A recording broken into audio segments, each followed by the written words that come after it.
Today, we will be discussing workplace discrimination. If you've been in a workplace before, there could be a chance you have witnessed or have been a part of it. According to Balanced Careers, workplace discrimination can be defined as when an employee or job applicant is treated unfavorably because of his or her race, skin color, national origin, gender, disability, or age. Age discrimination is an adverse work treatment of an employee based on a class or category that the employee belongs to. People who are age 40 and older are protected from employment discrimination based on age by the Age Discrimination Employment Act, or ADEA for short, in 1967.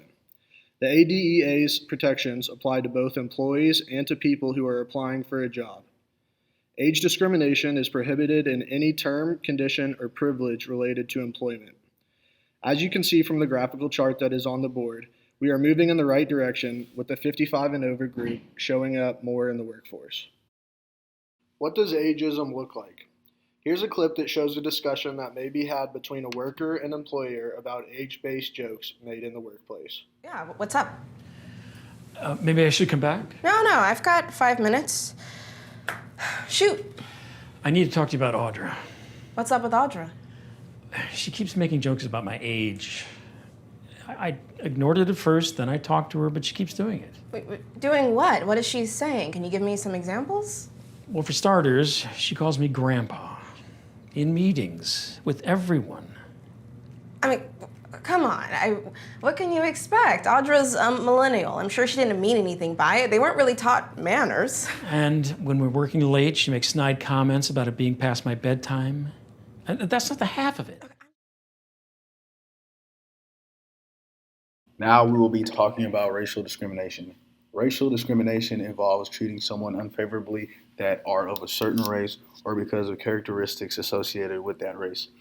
Examples include stereotyping, making derogatory remarks concerning religious attire or food, and unfavorable workplace treatment. Black workers are 13% of the U.S. workforce, but racial discrimination against this group accounts for 26% of all claims filed with the EEOC and its partner agencies. A groundbreaking study published in 2003 found that employees were most likely to consider white candidates with criminal records than black candidates with no such history.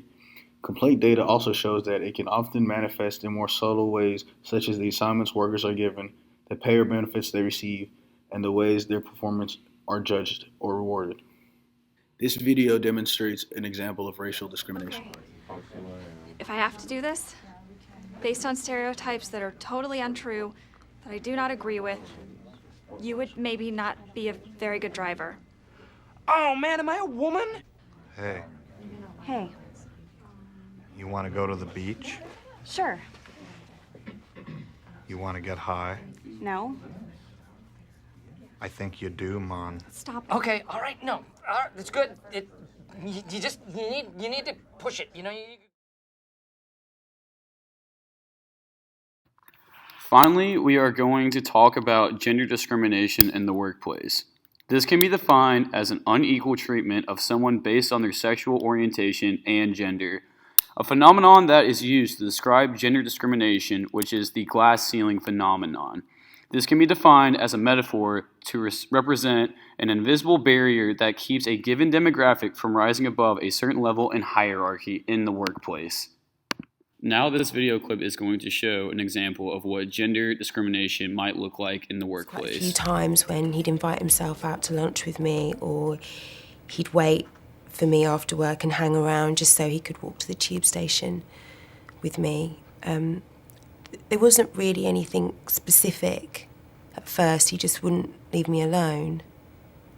And we worked together, so, I tried to be nice to him, but, keep it professional, but I really didn't do anything to encourage him. Thanks for taking the time to watch our video. We would now like to turn the discussion over to the class for questions or maybe even personal experiences you have had in the workplace regarding these types of workplace discrimination.